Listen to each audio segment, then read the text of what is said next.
work session for the Douglas County Board of Commissioners will come to order. Welcome citizens of Douglas County. County Clerk, please take the roll for the record. Yes, sir. We have Commission District 1, Ricky Dobbs. He's not. Here he is. Ricky Dobbs is present. Commissioner District 2, Kelly Robinson. Madam Clerk, present. Commission District 3, Mark Alcaraz. I'm sorry, Terinia Carthen. Present. Commission District 4, Mark Alcaraz. Present. And Chairman Miller. I'm here. We have an additional item to add to the agenda. Tiffany Stewart Stanley will introduce this item. Thank you, Chairman Miller. Today we'll be adding to the agenda with the approval of the board authorization to add a change order for Punkintown Park in the amount of $472,000, and authorization for the chairman to sign all documents pending final legal review. Okay. Any questions or comments?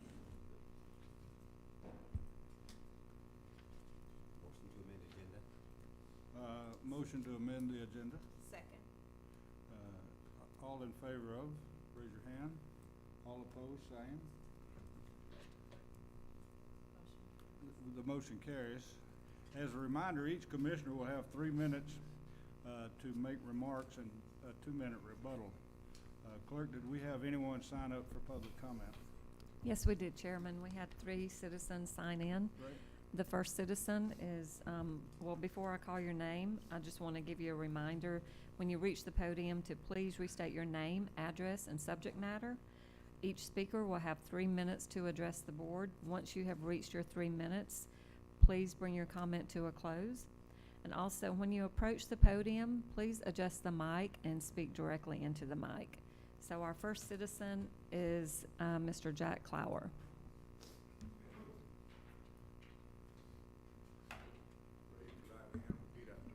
Hello, Jack. Hello, folks. Been a resident of Douglas County for 77 years. What I'm coming to the commissioners about today is accountability.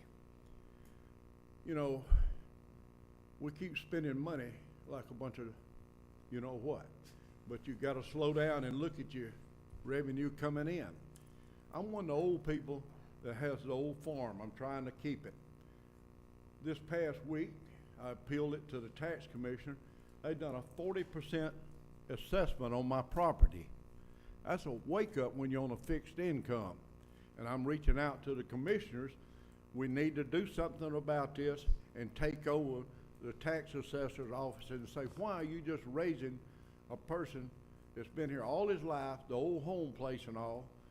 Most of this is rural agricultural property. And I want y'all to look into it and back me up on it, because I have an appointment to go before the equalization board, I think you call it, and approach it. But I'm asking the commissioners here to look into this right here, that majority of where I live out on Maroney Mill Road, average house, a house in 8 acres or house in 2 acres, 3 acres like that. I get a notice in the mail the other day, a zoning board, they're gonna put 200 townhouses at the end of Maroney Mill right before you get on 92 there at the red light. Come on, let's get real. I got no problem with them 200 houses that will be paying taxes. Sure, I know the corporation pays the tax on these townhouses, but look what you get. You get 400 people can vote and control what the people that, like me, pay taxes, property taxes. You know, it's nearly a 2-to-1 deal. They vote you down every time with this many people living in apartments that don't pay any tax. So think about that. It's not my first rodeo with this, but we need some help, guys, with this random just raising the tax. I know they're probably changing the millage rate, and that's what you operate off of. But you don't go buy a new car if you ain't got the money to do it with, and just don't go ahead and raise the tax and say, Jack will pay for that. We'll raise his tax 40%. How would you like that? Anybody want to ask me a question, feel free to. Those apartments, Jack, is that in the city or is that the county? I live in the county. No, those apartments on 92 North, is that the city or the county? Does anybody know? Which one is District 1, Commissioner Dobbs? Your family's old residents here in Douglas County. Did your taxes go up? Okay. How would your mom and dad? I know they're not as old as I am, but you're sitting there and all of a sudden gets a 40% increase on every piece of property. I own 5 pieces of property. One of them ain't nothing but a garden spot. It jumped up 40% increase assessment. I mean, come on, that's not real. So that's what I'm reaching for the commissioners to do an investigation on the tax group and see if we can't come up with something. I appreciate your time for listening to me this morning. Have a good day. Thank you, Jack. Clerk. Thank you. Our next citizen is Kelly Talbot.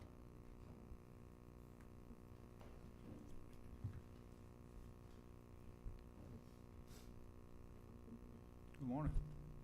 Good morning, Board of Commissioners. Again, my name is Kelly Talbot. I live at 5048 Lisa Court in Douglasville. My topic today is support for law enforcement. I'm here to advocate for our community's most valuable resource, our law enforcement officers. I respectfully urge you to make fair pay your utmost priority. You acknowledged at the last meeting that Douglas County law enforcement pay is not commensurate with surrounding counties. And also, we have more than 50 vacancies. Why is this so important? It's a dire concern based on my research. Looking at homesnacks.com, which gets their data from the FBI, they report that as of April of last year, the Douglasville crime rate is 146% higher than the national average. That's a concern. Citizens are looking at this. According to another source, TravelSafe, Douglasville is the 6th most dangerous city in the state of Georgia. That's as of May of this year. Niche.com, which a lot of parents look at for school ratings and that sort of thing, rates us as a C for safety, and that's as of July 2023. Some of these statistics predate the mall brawl, the Sweet 16 party shooting, and the SWAT standoff on Highway 5 last week.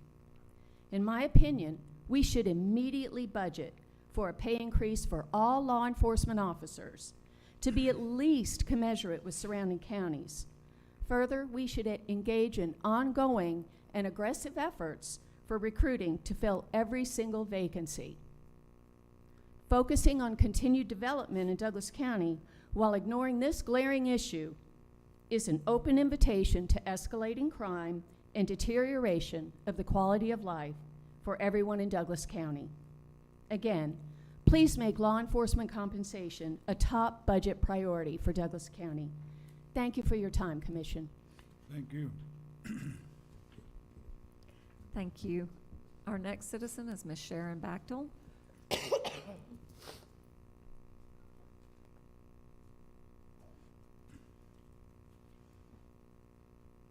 Good morning. Good morning. Sharon Bachtel, 6331 South Skyline Drive, and thank you for allowing me to speak. I have 2 topics of which to speak. First, I would like to publicly thank Ray Lightford for his work and the work of his employees and volunteers serving our community. I was at the BOC meeting a few years ago when the Community Service Board asked to split from Cobb County. I was a little concerned because of the budget. This was probably one of the best decisions the BOC has ever made. Mr. Lightford invited me to see what he has done with the organization, and I was amazed. This group takes care of the homeless, mentally ill, and handicapped, and others in need. Mr. Lightford has brought together other county departments, organizations, and churches to provide for the community's needs. Hats off to Mr. Lightford, and thank you for your work.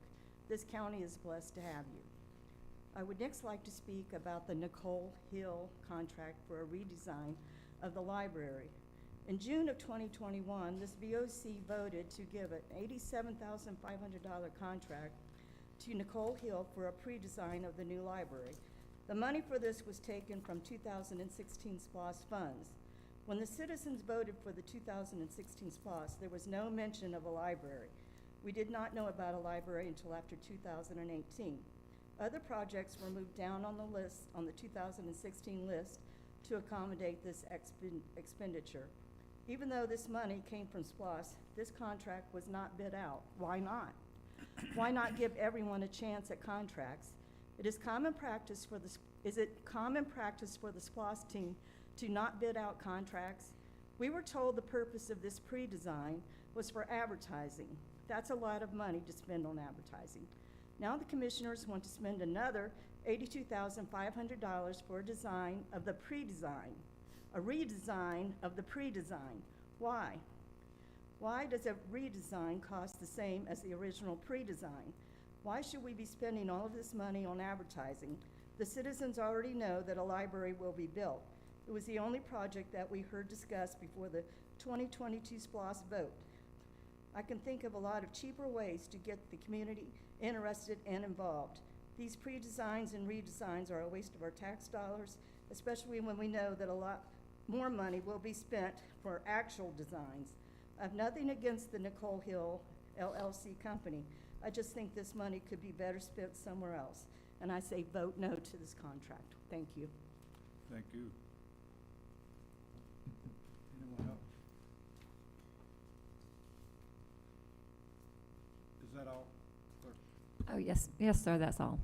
We have a presentation from Anna Roach, Executive Director and CEO of Atlanta Regional Commission. Would you come forward, please? Good morning, Commissioners. How are morning. you, Mr. Chairman? It's I'm good to great. see you Hope you are. again.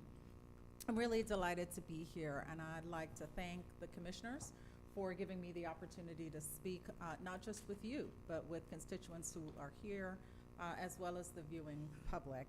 I'd also like to take a second to thank the Deputy Administrator for working with the team at Atlanta Regional Commission to get us on the agenda for today. Douglas County continues to grow and it continues to thrive. And while doing that, it still maintains its small town charm. And I can't help but imagine that that's because of your steady leadership here in Douglas County, as well as your commitment to constituents. Before I get started, I'd like to acknowledge the representatives from Douglas County who serve on the Atlanta Regional Commission board, and they really do work hard every meeting to make sure that Douglas County's voice is heard at the regional table. We look forward to seeing Chairman Miller at his first meeting on August 9th. We look forward to your leadership and your guidance as a member of the Atlanta Regional Commission board. And as you know, Chairman Miller, you will also be participating as a member of the Transportation Air Quality Committee as well. Mayor Robinson, one of our busiest commissioners on the ARC board, serves as the vice chair of the ARC board on the executive committee. She also serves on the governance committee of the Atlanta Regional Commission board, the Community Resources Committee, and she also will serve along Chairman Miller on the Transportation Air Quality Committee as well. Your citizen representative, Angelia O'Neill, co-chairs our Workforce Development Board, also a significant position on the ARC board. And Angelia also serves on the Strategic Relations Subcommittee as well as the Governance Committee. So as you can see, Douglas County is a vital partner to the work that we do at the Atlanta Regional Commission, and the work that we do there, as you know, is designed to enhance quality of life in Metro Atlanta, to spark economic growth, and to achieve our bold vision of creating one great region for Metro Atlanta.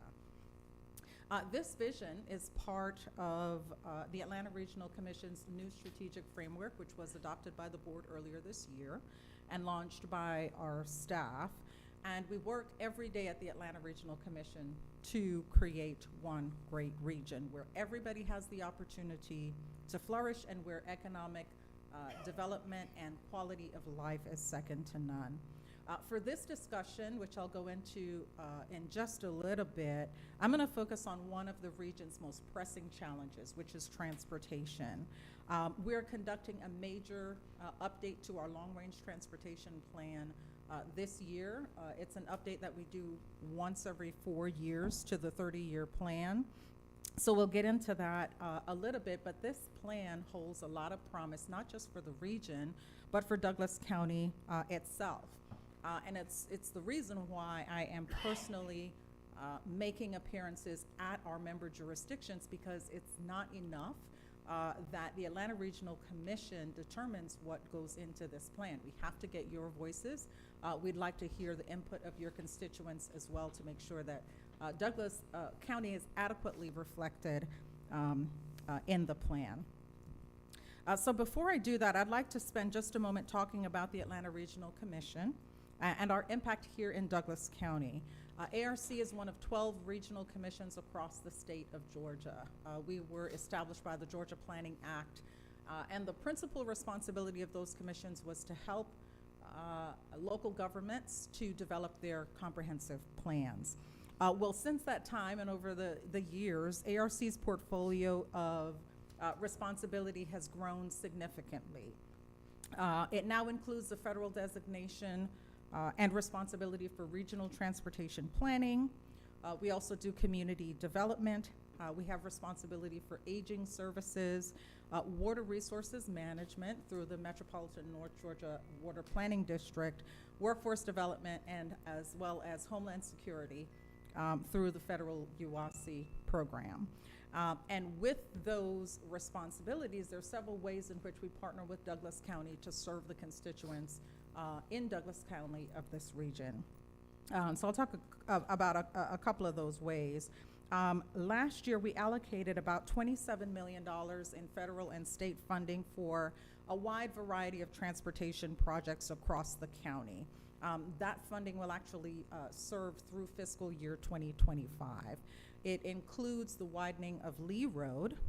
That is going to provide better commute access for more than 25,000 users of that interchange every day.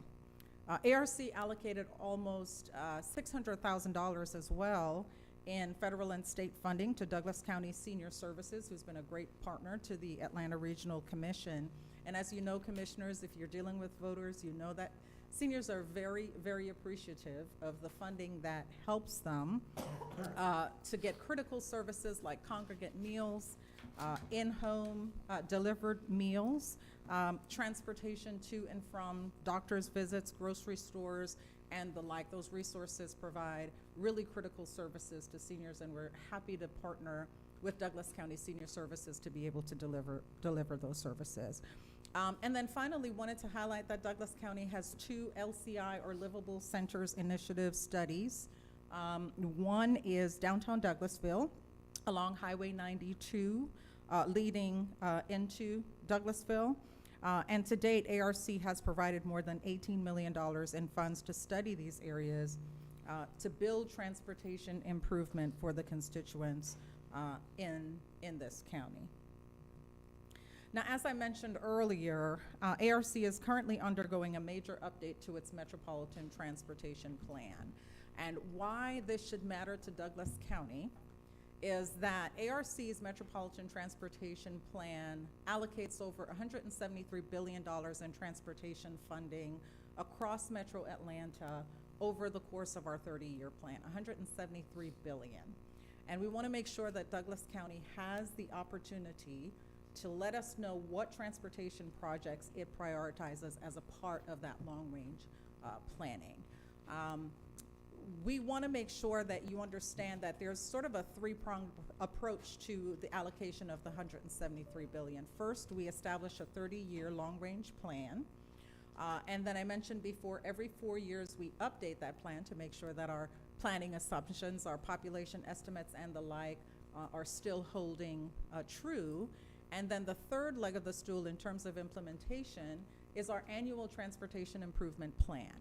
And that you and your staff may be most familiar with, because that's where the county submits projects and works with your public works and transportation departments directly with ARC for the annual implementation funds that you're seeing come through ARC to Douglas County on an annual basis. So this 4-year update is going to be critical for us. We want to again make sure that based on the changes in the globe in the last 4 years, that our assumptions are still the same. The projects that you initially prioritized are still ones that you want included in the plan. So again, very important update year for ARC. Now, digging a little deeper, the MTP, or Metropolitan Transportation Plan investments, are really carefully considered, and they're strategic in nature. Principally, we try to attack some of the biggest bottlenecks that you know of in terms of transportation congestion, but we're also focused on economic development and quality of life as well. I want to talk to you about a few examples of how the MTP contemplates transportation improvements for Douglas County. A couple of the projects that are included in our long-range plan is continuing the work to create wider truck-friendly lanes along Thornton Road and a new loop ramp onto I-20. That's also going to include responsive signal timing, which is going to be important for safety measures. There are also traffic cameras contemplated in that project, as well as overhead signals that give real-time updates about conditions on I-20 for commuters in Douglas. These improvements will make this critical freight corridor for the state and the region safer, as well as more efficient. It also provide more information to commuters as well. Another project I'd like to mention is going to be the widening of Chapel Hill Road from Hospital Drive to Arbor Place. That's going to make for a better connection between that corridor and I-20, where there'll soon be a new interchange as well. We're also excited to provide funding for Connect Douglas, transit, transportation, and ulterior ways to commute. Ulterior mobility options for Douglas commuters is what we're striving to achieve, not just for better climate outcomes, but also just to provide options for Douglas commuters as well. So we're really excited to provide federal funds for Connect Douglas as well. Again, those are just a few examples of some of the projects within the long-range transportation plan contemplated for Douglas County. This 4-year update is particularly important. At most 4 years, nothing much happens over the course of 4 years, but as you can imagine, this region, this country, this globe has gone through a lot in the last 4 years, and so this particular update is very meaningful to ARC. We're paying a lot of attention, and we are putting a lot of effort into this update because of all that has changed. For one, our region continues to grow. ARC population forecasts predict that Metro Atlanta is going to grow by 1.8 million people by 2050. And to put that in context, that's like picking up all of Metro Nashville and moving it to Metro Atlanta in the next coming decades. And of course, Douglas County itself can expect its own share of population growth as well. Our forecast has Douglas County adding 26,000 residents during that same time period as well. Now, growth is good. We all welcome it. But if we're not planning for that growth, it could mean a strain and a stress on our roadways, our school systems, and the like. So we appreciate the fact that our region is attracting new residents, but we also want to make sure that we're planning for that change and that we are allocating investments appropriately to be able to accommodate that change as well. Another big driver of change and why this update is important is technology. Think about the adoption rate for electronic vehicles. We have to make sure that we are planning for the infrastructure to be able to accommodate that. And you can't pick up a newspaper or listen to a television show these days without hearing about ChatGPT and how that is changing the way that we commute and relate to each other. And so we're taking all of those things into consideration as well. Finally, I have to mention the COVID-19 pandemic that has created a whole new normal for us in the United States as well as in the region. We have to make sure that we are now thinking about new commute patterns because of the flexibility that people now have in their work schedules and the like.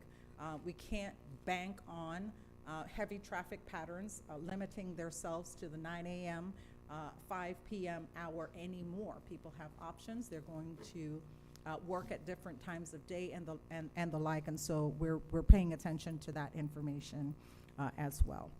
So transportation planning has been impacted by several different things over the last 4 years, which underscores the importance of this 4-year update for ARC, for Douglas County, and for the region. Not going to spend a lot of time on this slide except to make sure that this commission knows that we don't take these updates lightly. They are strategic in nature, and they also align with ARC's overall strategic plan to promote healthy, livable communities, to make sure that we're making strategic investments in transportation, climate, economic development, and the like, and that we're continuing to foster a competitive economy in Douglas and all across the region. So, the reason I'm here today is to ask you not just for your support of the work that we do at ARC, but to specifically ask that you help us to get information out about this update. We do have a survey, which is the best way that constituents can give us input on what transportation projects they prioritize for their community. And this QR code that's on the screen, it links directly to that survey. And the more Douglas constituents that we can have complete that survey, the more we can ensure that Douglas's voice is heard in this update and future planning efforts for the Atlanta Regional Commission. We will make sure that you have a copy of the QR code as well as a copy of this presentation, because you are our best ambassadors to reach constituents. So we'll ensure that we provide you this information so that you can help get the word out, not just about the update, but opportunities to participate and provide information. So I want to end today by asking for your continued partnership. Douglas County, again, continues to be a great partner for the region. You can stay in touch with us directly about transportation planning in Douglas County, but the staff at Douglas County works very closely with the staff at the Atlanta Regional Commission. So anything you want to know about transportation updates, transportation planning, and the future of investments for Douglas County, don't hesitate to contact your own staff, or you can contact us directly. You also, again, have 3 very competent, capable members of our board that are representatives of Douglas County as well. So I just want to encourage you to continue to collaborate with us to ensure that when we make investments, they are into the things that Douglas County constituents and elected officials prioritize. So thank you, Mr. Chairman. At this time, I'll entertain questions with your permission. Thank you, and we look forward to working with you. Any questions, any comments? Commissioner Robinson. Thank you, Ms. Chair. Good morning. Good morning. All right, so I'll be quick, and I appreciate you, the ARC, and you being here, Madam Director. Douglas County is unique, and we do appreciate our role within the broader region. I guess I've been an adult here all my adult life. In 1990, we were 71,000 people. I'm a guy after data. The next decade, we went to around, 90-some thousand. Then in 2010, we went to, 128. Now we're at 146. We've doubled in my lifetime. Now, I appreciate my citizens. I try to tie things in to make it germane. I get it. You know, how does Douglas County maintain this bedroom community, but at the same point recognize, like, guys, y'all know we're part of this metro. And how you get there is through planning. I've got a master's in strategic planning from Georgia State. All right, we've done a strategic plan here in Douglas. We've done the comprehensive plan. We're going through we've done the transportation plan. Now we're going through a transit plan. But with those plans, what we don't want to do is have a deck of paper on like all the other things on my library, and we don't know how to apply it. It's about the applied knowledge that we have. And so it's one of those where, as this board makes decisions, as we partner with people like the ARC, they're to give us guidance. But at the end of the day, guys, are y'all not listening to what she's sharing? Do you not get the importance of what the ARC means by way of data? It's not that we can't make the old factory prowess and just make decisions just based on wisdom. Data makes it more accurate. it makes it a better decision. And we think about this planning. I appreciate the Thornton Road, obviously. We appreciate Chapel Hill. We appreciate Lee Road. We're talking about infrastructure. Infrastructure begets economic development. Economic development gets housing. We go on. All right, we get the primer. We get the fundamentals.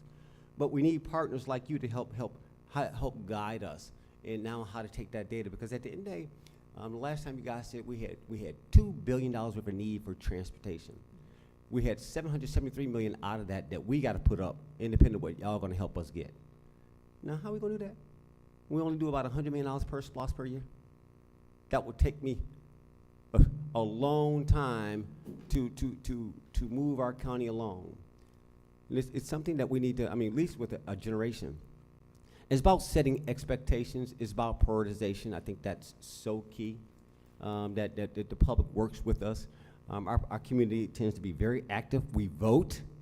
We're top in voting. And we also are very good at giving input. So I'll give my commitment to ensure my commission district is aware of your ask. I just ask that you also continue to do what you're doing by showing leadership. We have to figure out how we want to play in this region. You know, I know Douglas wants to not be part of this balance. I don't want to be too caught up into what's called Atlanta, but at the same point, you know, we're not immune to Atlanta, and you know, we got our own orbit and stuff. But guys, this is an important resource. I got to speak to the soul of my county. And so it's balancing this. And we recognize what it means. We understand with this growth comes, right, your values of your property go up. Has nothing to do with the millage rate, but we get it to those who are listening. So I just want to thank you for that. I'm not going to go on because I understand what the ARC is. My time is out.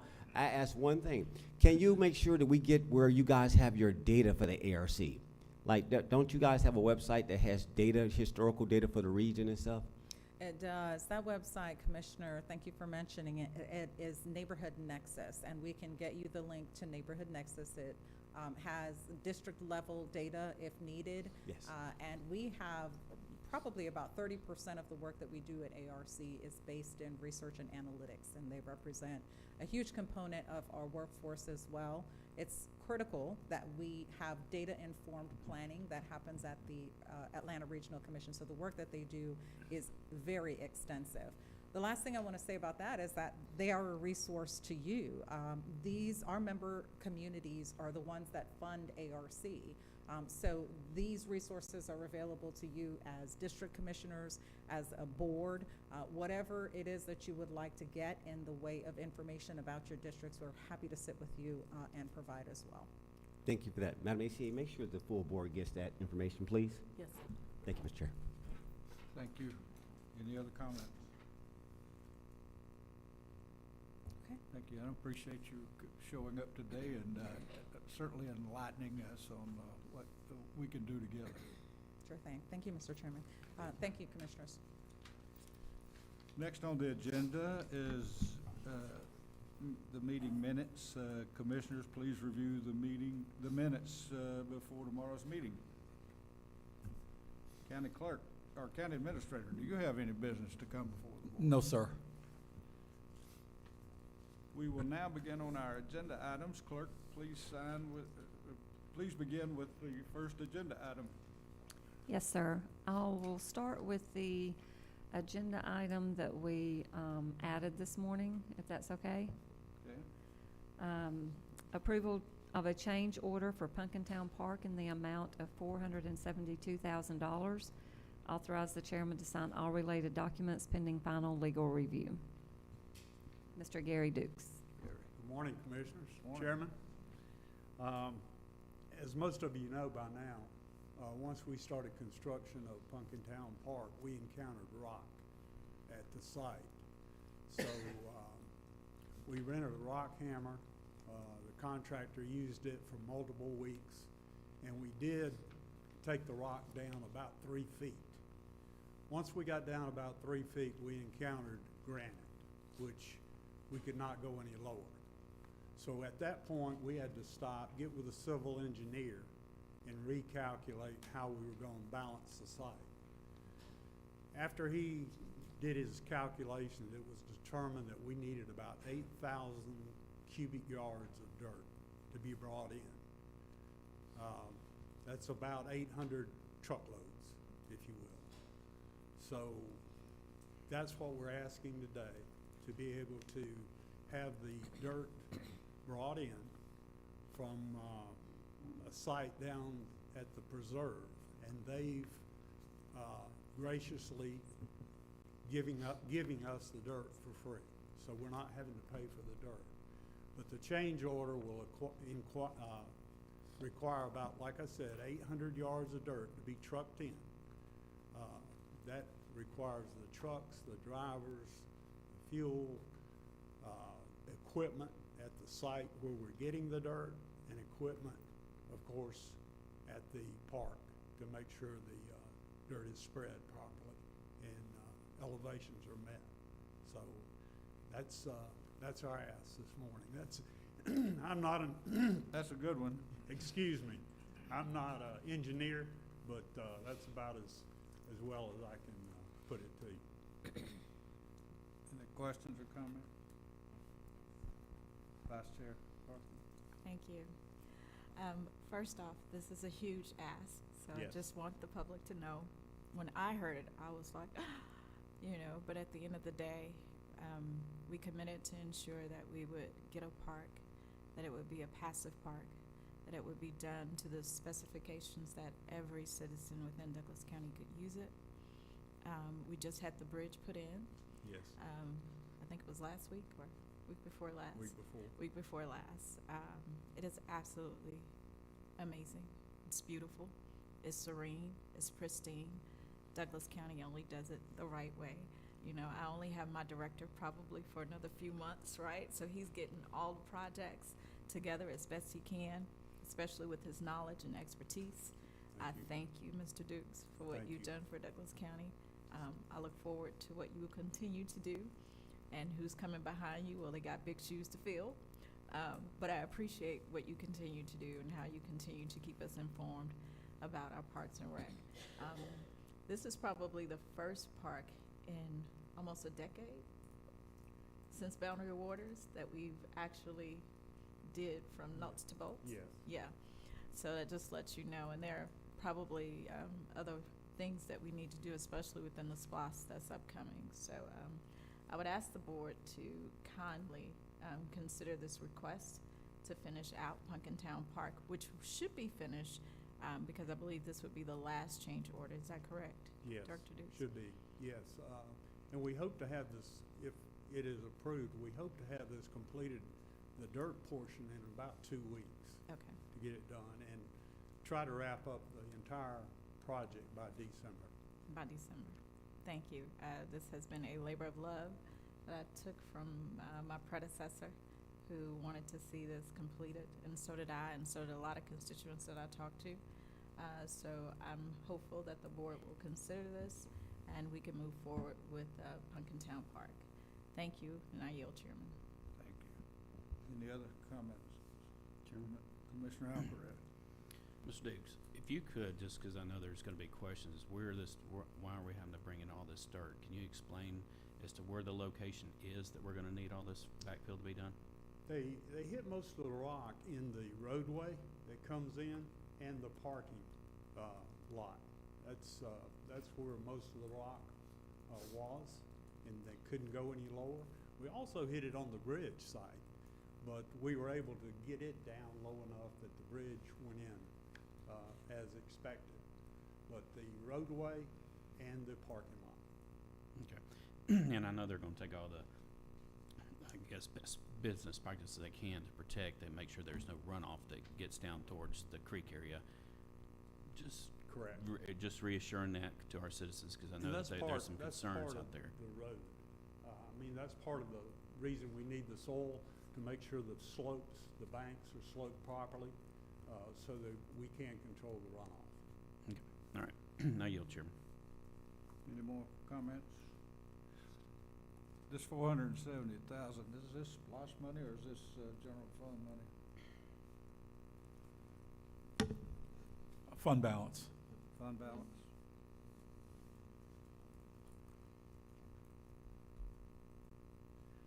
I have received several emails about the dirt and where it's coming from, and if it's contaminated or not, because it's coming from an area fairly close to the Basket Creek dump site. I don't know how to answer those people. I'm told that the dirt that we're getting is more than a mile away from the Basket Creek site, and that there's 2 creek beds that run between them, and also I guess the preserve is probably uphill from the dump site. I'm not 100% positive, but there's a lot of people in the Punkintown Road area that are interested in is the dirt clean? Yes, sir. You have the same information I've received. Okay. That it is a mile away and it is upstream from the basket site. Okay. Just to be clear to those people, do we have any intentions of having the dirt tested to make sure that it's clean, or are we satisfied beyond reasonable doubt? I'd have to, our county engineer, Mr. Worthington, said that he thinks there's no need to have that test. Yeah, okay. I just want to be public about it and make sure that Sure. the people that are asking those questions have our answers, so. Okay, thank you very much. Thank you. Ready? Okay, our next item on the agenda is under grants. Number 4, authorization to accept the fiscal year '24 Juvenile Justice Incentive Grant in the amount of $325,000 with no match required to provide continued evidence-based services for moderate to high-risk youth, amend the budget, and authorize the chairman to sign all related documents pending final legal review. Jamie Deppermont. Good morning, Commissioners. This is a grant that we receive each year from the Criminal Justice Coordinating Council. This allows for us to provide evidence-based services to our moderate and high-risk youth. We provided aggression replacement training, Botfin's life skills programs, and functional family therapy. Okay. Any comments, questions? All right, thank you. Yeah. Oh, I'm sorry, excuse me. Commissioner Robinson. Yeah. You said at-risk youth, right? Yes, Between what ages is the at-risk youth, just for? anywhere between the ages of 13 to 17. Okay, got it. And that's anybody, whether it's in city or county? How does it work here? It's city or anybody who lives in Douglas County who's involved in the juvenile court system. Got it. Overall, I get it. And so this grant, and this is totally if you get involved with the court system. And the comment was made about CSB earlier about the Community Service Board. And one thing that the board has to balance is that we talked about the competition of limited resources. And we're, no, it should be balanced. And I want to make sure that you guys have an autonomous view of how things should be done, balancing judicial versus the Community Service Board versus core. So I'm curious, is that do you have sufficient funding to do what you guys need to do? How big is your population, and what do you think? Talk to us. I believe that we have adequate resources. We certainly could do more, but we do well with what we have, and we are able to provide services to our youth that come before our court system. We do operate with a lot of our grant funding to provide services to just about any youth who comes into the court system. So you have capacity, both in people that actually can provide the services. You have the asset, obviously, to do it within, and you have the supportive services to pull that off. Is that true? That's true, yes. All right. And so, again, you have enough. And again, do you my last question before I have to yield the floor is about data and evaluation. Do you have juvenile data that you can provide the success of your program? Not on me at the moment, but I can certainly provide it for you. Not just for me, it's for the full board. When I ask, it's typically for all of us, for our enlightenment. Can you provide that before tomorrow, please? Sure. Whatever you have, don't create anything, but just whatever you have today as is. We'd like to see it, please. Sure. Thank you very much. Mr. Chair, I yield, sir. Any more? Vice Chair Carson. Thank you. Mr. Davenport, one of the things that I really want to commend you on while I have the opportunity is how you utilize the collaborations here in the county, right, with your grant funds. I've seen you guys in action. I've had a chance to come over to the Youth Innovation Center and see how you work with the students and all of the things that you and your whole team, do. You all do it how holistically, right? You take it from where the student is, how they got to where they are, where you are helping them and their goals to get to, and then you wrap the family in it. Y'all do an amazing job. Y'all Thank do you a so great much. job with what you have. And again, I just want to say kudos to incorporating the CSB and, all of the other ancillary nonprofits in Douglas County. This is really how government should be, right? We should be cooperating with the community so that our services and our dollars go further. So thank you and your team. Thank you so much. Any more comments, questions? Thank you, sir. Okay. The next one is number 5, authorization to apply for the fiscal year 23 Edward Byrne Memorial Justice Assistance Grant Program in the amount of $20,755,000 with no match required to provide evidence-based programs and extracurricular activities for the Douglas County Link Program, allow for a 30-day public comment period, and authorize the chairman to sign all related documents pending final legal review. Jamie? Yes, so this is a grant that we also apply for every year. This is for our Douglas County Link program. Simply, Link is a program for youth who are not necessarily court involved, but they are experiencing either the risk of being placed out of the home, or they've just gotten out of a psychiatric residential treatment facility, or they're experiencing an extreme emotional disturbance. This is one of the sole sources of funding for that program. We use this money also to provide evidence-based services for those youth, and also extracurricular activities for them as well. Questions, comments? Thank you, sir.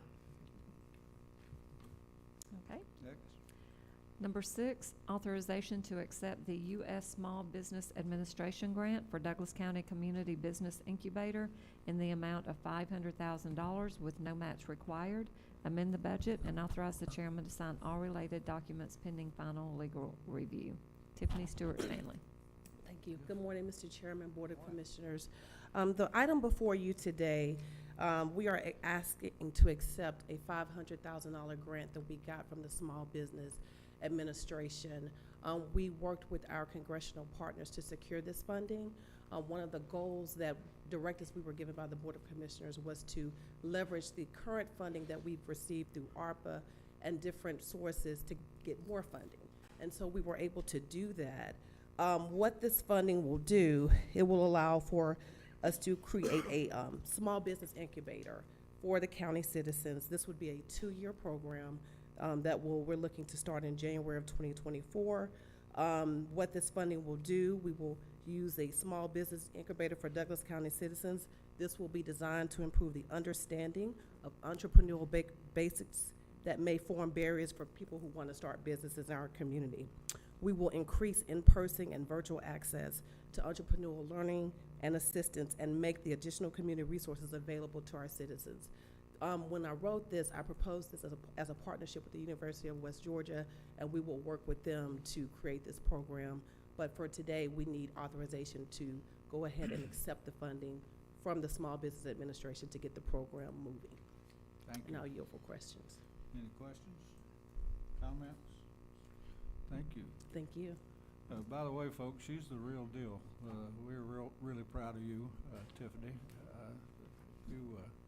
You impress us all every day. Yes, sir. Commissioner Robinson.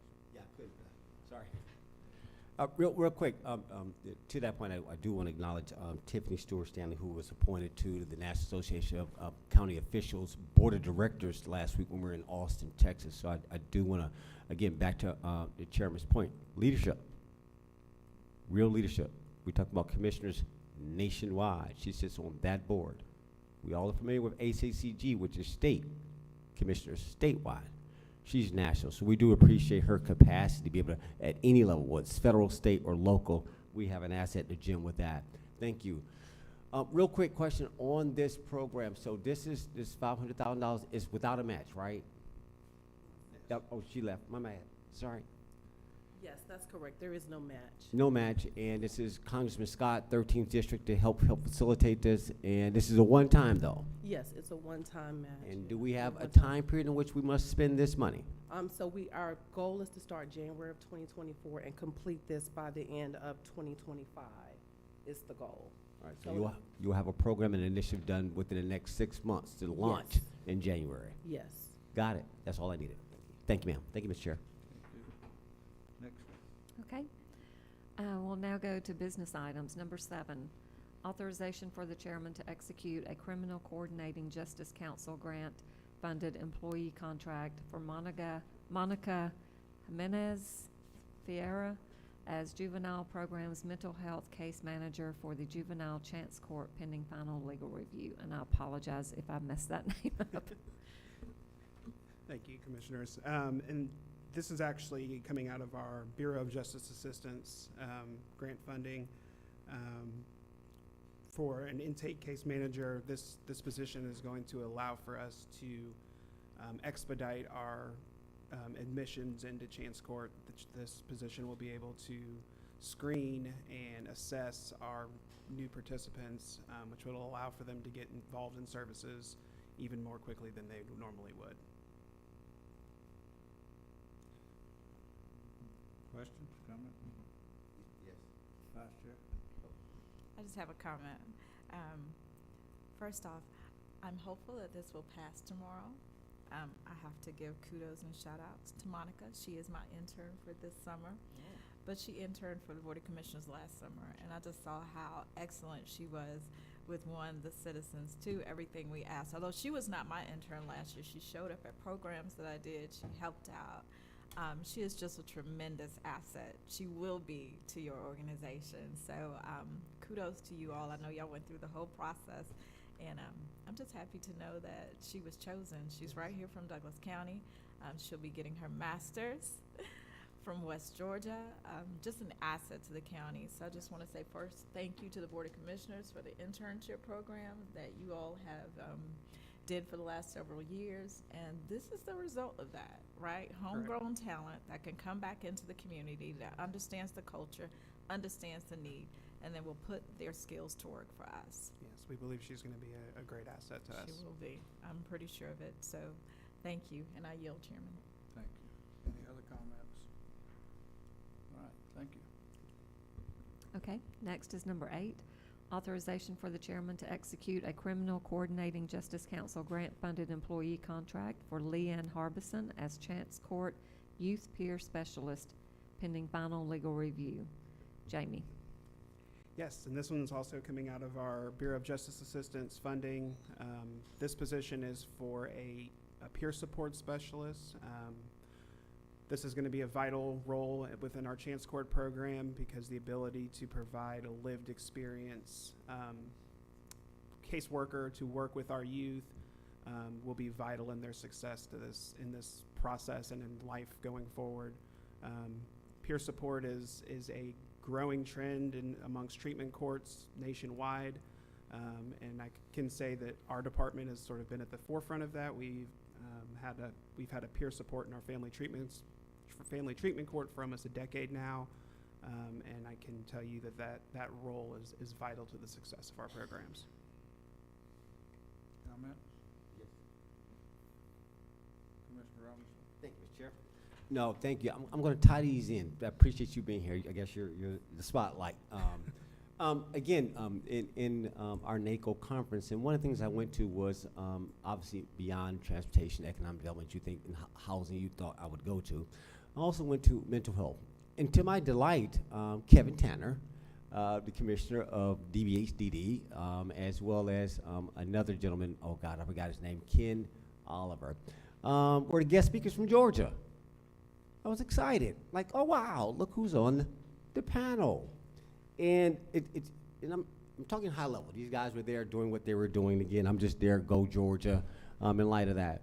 But I get the justice side, and I get the non-justice side. And how do you work with preventative versus prevention versus intervention? How do we balance that? Do you support? I hear what you're saying. You need our support. What is you guys' position on supporting us on that?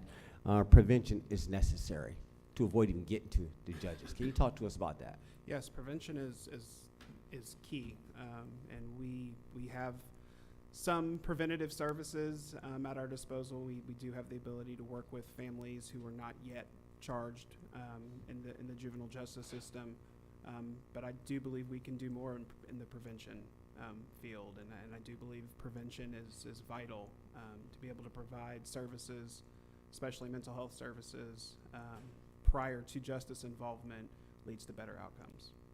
Yeah, and to Madam Vice Chair's point, it's just us being able to coordinate everything. And I know it's divided. We're all subdivisions of the state, like CSB is a state agency, and we got different funding mechanisms. So again, but you're sensitive that we got to work together. Is that true? Correct. That you need both sides to the coin? Correct, and we have a great working relationship with our CSB.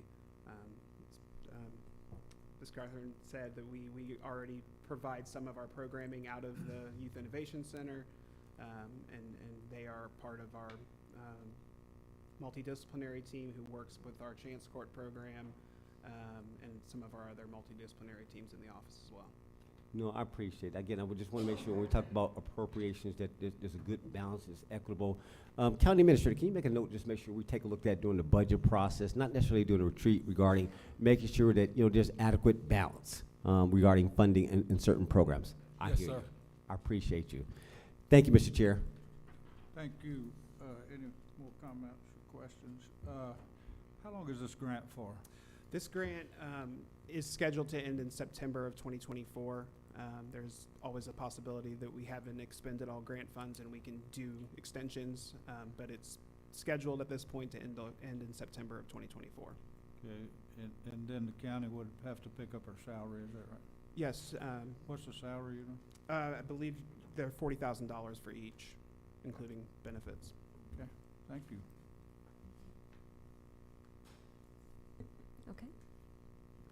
Okay.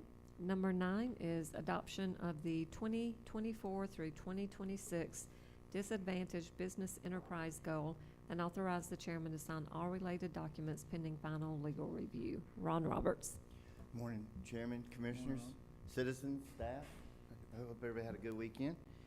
As you recall, on June the 6th of this year, we came before you with a public hearing, and we opened a 45-day comment period for our DBE program. In your package, you should have a list of, and I wanted to thank Daniel Cherry Hoover sitting over there. Her and David Good have been instrumental in helping us to get the notice out. So this includes all of our public notices, our public hearings, the meeting that we held, which was a success. It was a packed house down there. We did it in conjunction with WSA.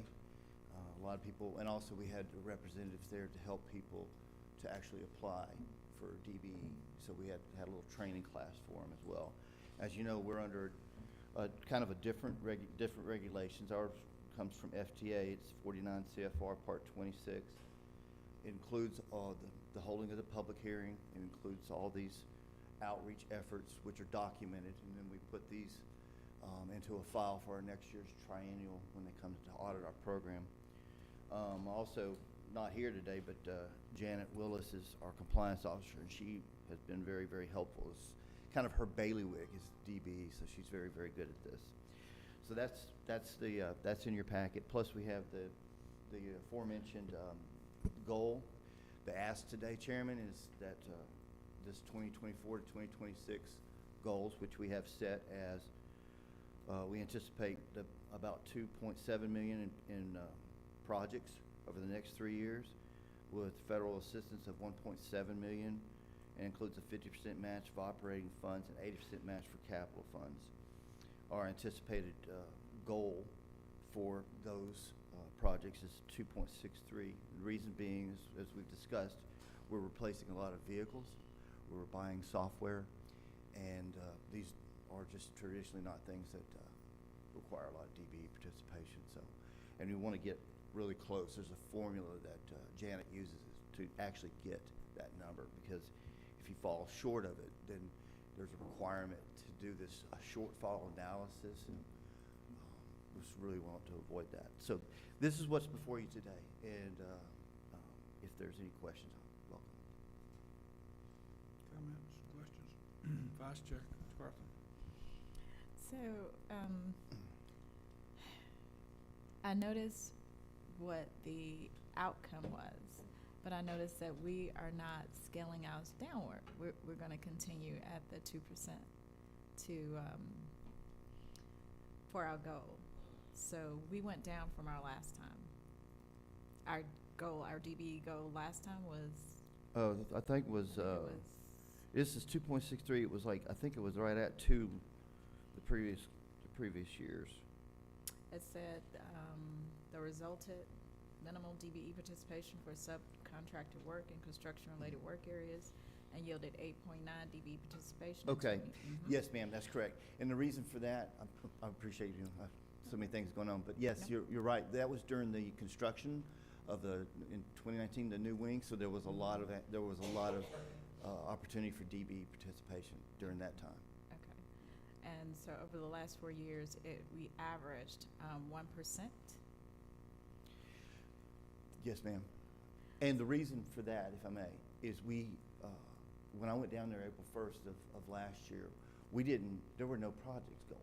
We didn't have any projects. All those grants had sat and they were stale. That's when the county got the letter from FTA. It's like, you got to start using this money or give it back. So right. We started, moving forward to getting some really good projects done. Mm-hmm. So that's why those numbers reflect that. Got you. And so we are not going to stay at the 1%. You're basing it that we will at least go up to 2.63% over the next few years. That's what the analysis renders when you plug in our projects, which are replacement vehicles, which those come off a government contract, no Right. DBE, and then Right. the software.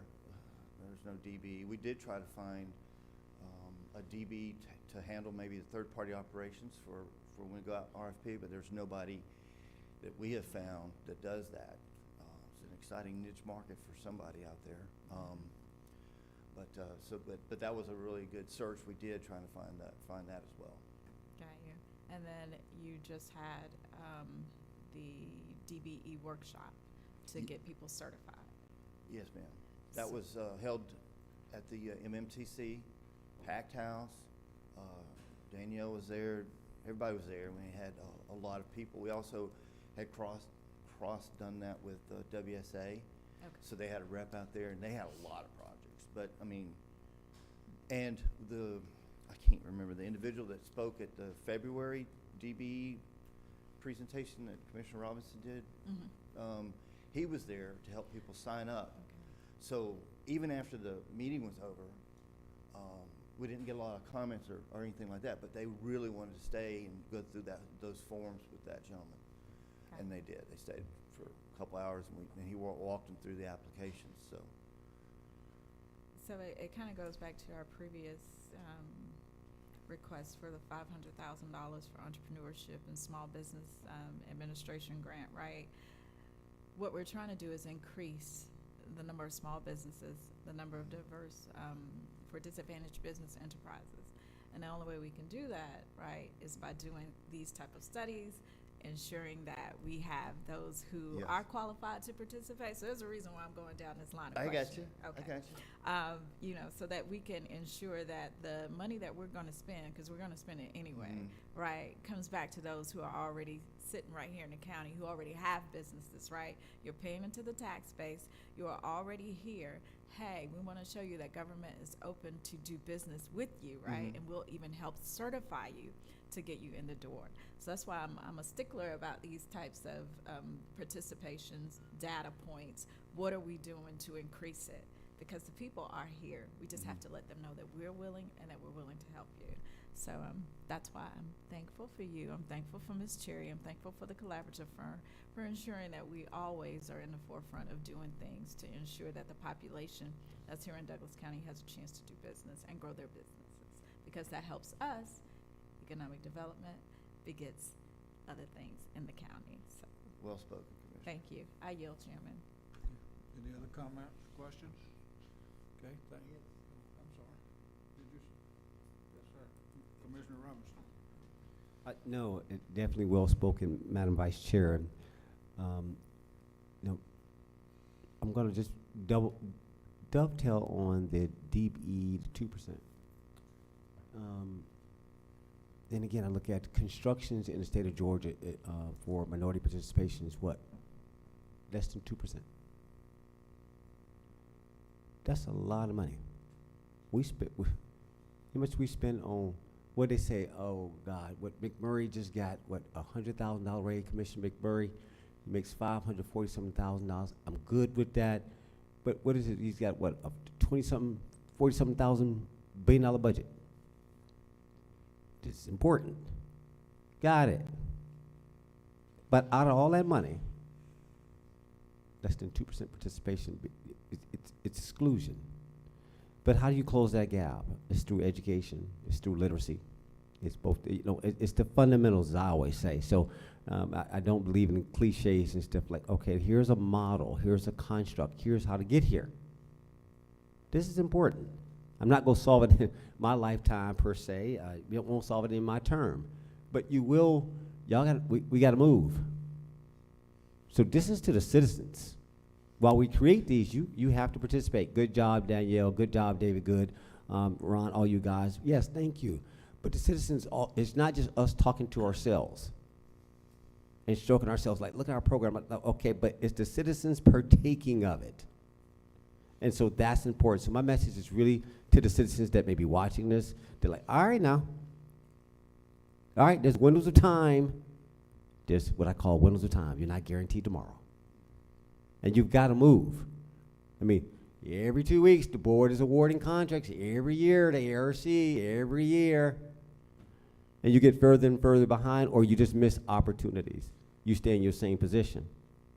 So I think we're showing that we're doing our part as a community, as a community-involved government, that we're sensitive to varied needs. But at the same point, you've got to put the work in. You've got to learn to earn. You've got to earn this. This should not be an entitlement. Put the work in. We'll give you the certification. We'll get you there. We can't hook you up. Compete. That's important. To his point, there's nobody out there. Now, I just came from NACO, Austin. Oh, yeah, there's some bus operators out there. Y'all got to get outside this region. You know I'm going to do my homework. So I'm going to challenge that. Like, no. You can go talk to my aide. We got plenty of cars and them operators out there. That was one of the key speakers. They're like, oh, God, there's plenty of operators that want to expand. One more time. But to her point, let's grow within. But in the meantime, I got a need. So I need some competition in here. Else you got these people with these 15-year contracts. I've said enough. You guys get my point. Thank you, Ron. Keep going. I'll wait my comments to the hearing tomorrow. Hopefully we'll have somebody here. I yield, sir. Thank you, Mr. Chair. Any more comments or questions? All right, thank you, Ron. Thank you, sir. Okay. Number 10, authorization for the chairman to execute an employment contract for Ashley E. Rogers as juvenile, as juvenile public defender to replace the current juvenile public defender with no additional funds required pending final legal review. Ms. Valerie or Tiffany Stewart-Sandley. Thank you, Lisa. Our current juvenile public defender, Ms. Valerie Gordon, will be leaving her position. She's relocating out of the county. And so we need to execute an employment agreement for her replacement. The agreement that we're coming before you today is for Ms. Ashley Rogers, who is her deputy in her department. Ms. Rogers has been with the county in that role for about 5 years and has worked very closely under Ms. Gordon and is ready to take on the realm of running that office. She has been very passionate about juveniles in our community. She even did her internship with our juvenile court while she was in law school. So this is a passion for her, and Ms. Gordon feels like she's ready to step into that role. She was here, but she had to go back to court. So we're just asking for you all to approve the employment agreement for Ms. Rogers to become the juvenile public defender. Okay, thank you. Any comments, questions?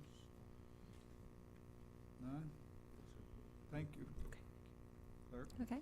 Number 11, authorization for Douglas County Sheriff's Office to enter into an agreement with William Stanley Copeland of Stanco and Associates Justice Consultants LLC for consultant services for the Black Creek Jail Security System replacement at the rate of $4,100 per month for August 1st, 2023 through December 31st, 2023, to be funded from the 2022 SPLOST, and authorize the chairman to sign all related documents pending final legal review. Lieutenant Colonel Pounds. Good morning. Morning. Sheriff wants a consultant to aid in figuring out the best equipment and configuration for the system. Copeland has had prior law enforcement. He's been a jail administrator. He's worked through this process once before with the building. He also has been involved with other recent jail overhauls throughout the state. The sheriff feels comfortable with him as a consultant. Any comments, questions? Yes. Commissioner Robinson? All right, thank you. All right, so this is back to that project. Okay, I'm gonna start calling it 5X. 5X. All right. So we got a consultant in here. Now, is Stanco going to be the consultant on all three of the things that we previously approved? I get what's on the table today. I get Black Creek. But we had two other things that was at least named. Is he positioned to do those as well? Or is he only going to focus on just this right here? No, he will be also helping with the other project we got going on, for the camera system inside the jail. All right, so let's make sure we clarify that, county clerk and county attorney. Just make sure that's listed. So it didn't. I just heard Black Creek and maybe I disconnected. All right, thank you. All right, so here's my thing. We went through this whole process, and right. I mean, I get what Stanco represents. I'm just going to speak from the heart, as I always do. Like, guys, I've been more comfortable with CPS and Stanco to redo this than what we went through, to be very honest. I've been way more comfortable, because it's like that was like an illusion that we went through, but I get it. Y'all could have kept that simple for me, but hey, I get it. Y'all approach, y'all constitutional. Because again, it's like, okay, now we got to consult, like, okay, so what value those guys going to bring? That we paying $470 to this guy right here? I mean, not you, but you get it. The Stanco team? Let's keep this real. I get it though. I'm okay. I'm just one vote, but I got to bring clarity. Says, guys, it was no better than those guys. That was during your watch, Mr. Chair. It was excellent. $100 million jail, brought it in on time, on budget, within $1,000. The entire system. Stan Copeland, Eric Johnson, and you. Now, why we got to go through all this with us? But I get it. I'm just giving assurance to the sheriff, like, look, I get it. It's your call. I understand Lieutenant Colonel Pounds. But on this one, it's like, that was very complicated. Like, I'm like, why are they making it so hard? That's just Kelly's opinion, my position. I'm good. With that being said, I get the $4,100. Just clarify what y'all need them for. I support having that type of expertise in there because, you know, we spent money on this. This might have been pre-you. We spent $1 million on drug money, forfeiture money in there to clean this system up. We tried different solutions. I get it. I want y'all to get what you need. When I hear about public safety, no comments, this office has never withheld from the sheriff's office. Not in compensation, not in support of operations. Not one bow. It stands strong, so I get it. You guys need what you need for operational safety, for efficiency. I get it. I don't want to get into the protocol of how y'all have to operate because I respect what y'all have to do. But let's just get this done. Just clean it up, get the best that you need, and just do right by it. I just ask that this firm at some point that they will commit to make sure we get this right. Thank you. That's all I needed. You heard me. Mr. Chair, thank you. Thank you. Lieutenant Colonel, just to clear up maybe some confusion, CPS and Eric Johnson is not involved in this in any way, is he? No, sir. Okay, thank you.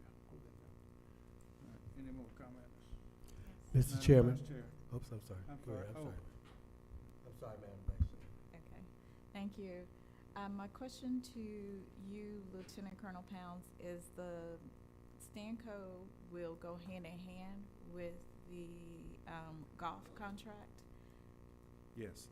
Okay, so I guess my question would be, what's the difference between what we just granted versus what's before us today? So his main job is just to assist the sheriff in the county preparing the overall plan in the project, compile and review product data on system components, assist the sheriff and construction manager with conceptual design to ensure operational functionality, assist in the development of the overall project budget, assist county procurement with any information required for advertisers and or the preparation of any RFP, assist construction manager with information on any local participation for goods and services, conduct design and construction meetings as required, assist in the evaluation of bids and recommendations for awards, monitor overall approved budget including funding, allocations, and payments, assist the sheriff with the development of an overall construction security plan and monitor compliance. Lieutenant Colonel Pounds, that sounds like project management.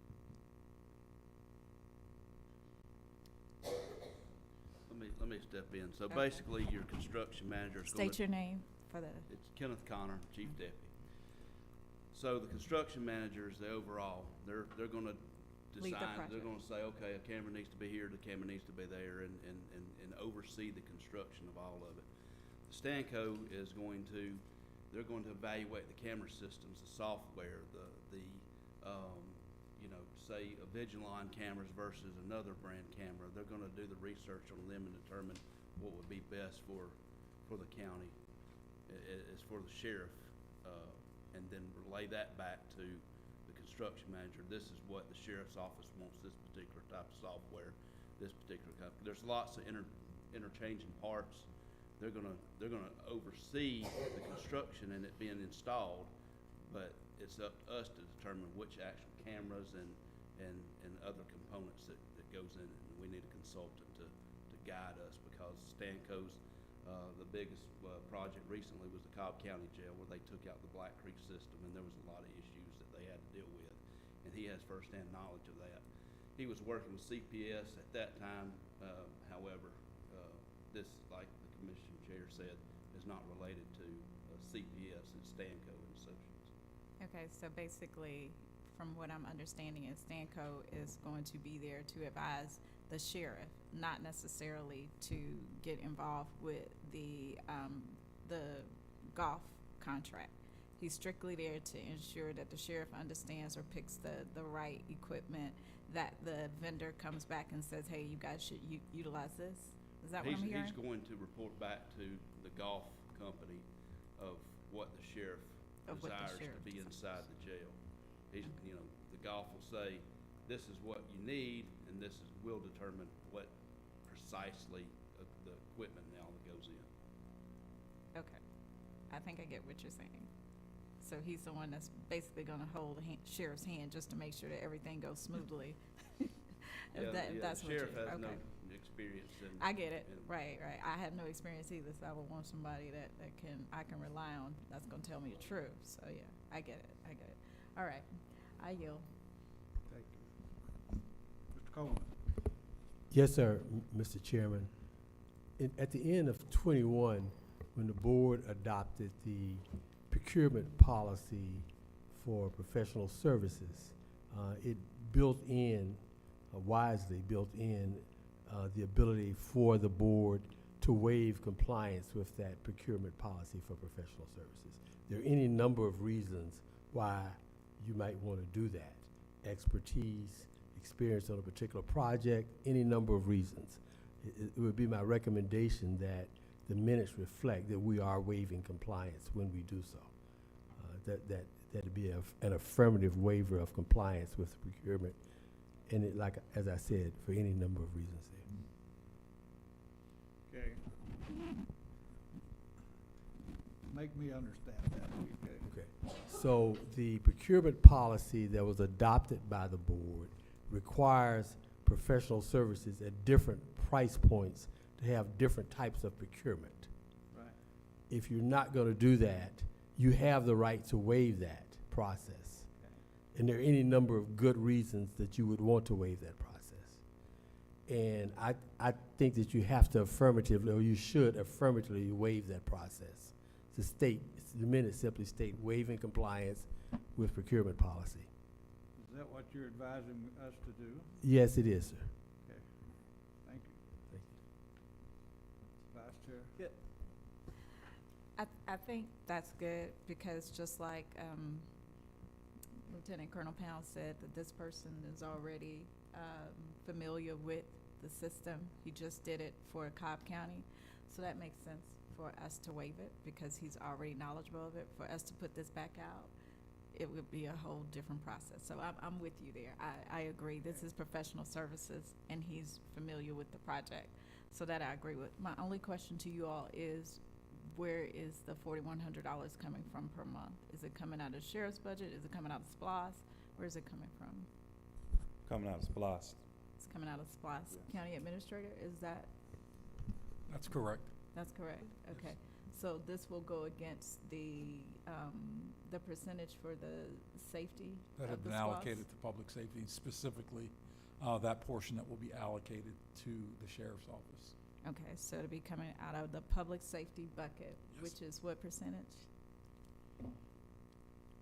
Roughly 40% is for Roughly public 40%. safety.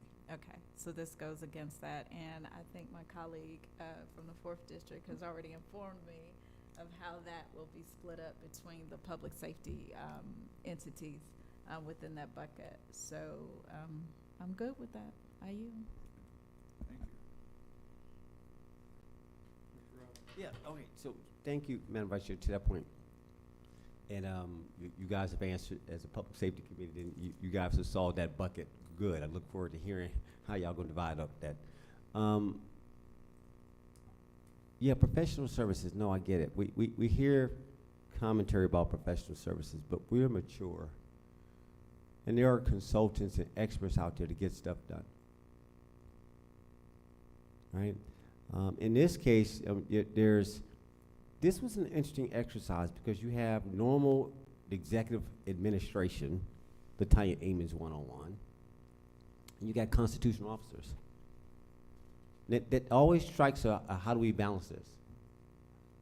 Now, how do they coexist in the sense that, well, you know, we'll run the procurement process, but at the end of the day, they're constitutional. We've been through this with judges, sheriffs. So it's always, I'm always listening, because like, okay, but at the end of the day, they can pick who they want to. We highly encourage them to have a formal process, just like with the audit. You do it your way. But again, it could come back. But we respect, I've learned how to work alongside constitutional officers. So I want to bring clarity to that for the public sometimes. It's not that we don't know the difference. It's just the fact that, okay, how do we blend these two where at the end of the day, the board makes the appropriations, but the selection is ultimately that constitutional officer. Yes, there's a process that procurement will run to ensure that it's clean. But please, the weight is going to be ultimately that constitutional officer. The board has to say yes, no, or work through it, and so forth. Unlike projects that we're running through our SPLOS and stuff, then of course we make the call in a more definitive way. So there's a coexistence of these statutory and constitutional roles that exist within the county. I just had to highlight that though. This was an interesting exercise. I have no problem in what I'm hearing. You guys work this out. Again, get the work done. I'm out of time. Thank you. Commissioner Alcaraz. All right, so when we get into this contract with Stan Copeland, are you sure that when we're looking at this dollar amount, I mean, you're only gonna need his services for the 5 months? Are we sure? Because how long is this project gonna, how long do you estimate this project gonna take? We're estimating 2 years, so this is not gonna be, this is gonna be this is the contract for the remainder of the year, and we'd enter into a new one at the beginning of the year for the entire year of 24. Okay, so he'll continue to consult as the project goes through. Right. Okay. And if I may, ask a question, because the county attorney brought up a procurement issue, and there's talk about waivers. This contract for a full year is only $49,200. So if I'm not mistaken, the bid process starts at $50,000. So I'm not sure that we're venturing into an area where we're overstepping the procurement policy. Mr. Coleman? I think different requirements kick in at different levels. So even though it's not a bid, it could have been a requirement that you get quotes or something like that. This is not a criticism of anything. It's just simply saying my recommendation is when we're not following the procurement policy for professional services as it's set forth, that we just simply expressly waive it. There's nothing wrong with doing that, and it doesn't have to be that you're waiving a bid. It could be waiving of a quote process or whatever the process is. It's just my recommendation in light of the policy that it be expressly, that the minutes reflect that it's been waived. Okay, I just want to make sure of that. Anybody else? I yield, Chairman. Thank you, Mr. Chair. All right. Thank you, gentlemen. Madam Clerk? Okay. Number 12, authorization for the chairman to execute an employment agreement with Jerry Alexander as Assistant Public Defender in State Court to fill a vacant position pending final legal review. Monica Miles. Good morning. So our office has a vacancy. We had an attorney that left in late May, and we were able to find an applicant that can fill that vacancy, Jerry Alexander. She's actually done some public defender work in the Tallapoosa district. She was there for a few years and then left when the COVID situation was going on. She had some family illnesses, but she's got a little bit of experience, and we would ask the board to approve the contract. There's no impact on budget. It's just filling a vacant position. Okay. Questions, comments? All right. Thank you, ma'am. Thank you. Y'all have a good day. Number 13, approval of a change order with AVI for the Emergency Operations Center audio-visual upgrade, Phase 1, in the amount of $7,321.89 to be funded through EMA's existing budget, and authorize the chairman to sign all related documents pending final legal review. Jason Milholland. Good morning. Basically what we're doing, a little over a year ago, we got approved to update our Emergency Operations Center audiovisual equipment, and kept waiting for parts to come in with the company, kept waiting. And about a year later, I finally said, hey, we got to do something. They said that it was probably going to be another 6-7 months at least to get those parts in. So we went back and asked them to give us a different way to look at, can we change a different vendor, because Crestron cannot produce the parts. We need to upgrade the equipment, and right now I'm having a lot of difficulty keeping it going. Every time we use it, I have to pray it's going to power on and work. And if we have an event, that could be a problem. For a class, it's inconvenience, but if we have an unusual occurrence, it's going to be more of an issue. So they came back with replacing the Crestron, some Crestron parts of this with another vendor, and so they feel, of course, it's going to cost us this additional $7,321 to be able to get it going. So that's what our ask is, to do this additional money towards our original PO to get them in there, get them working, so I can make sure that equipment in the Emergency Operations Center is working. Comment? Questions? Thank you, sir. Thank you. Clerk? Okay, number 14 is certificate of preliminary plat approval for Long Springs, and Phil Schaefer is here.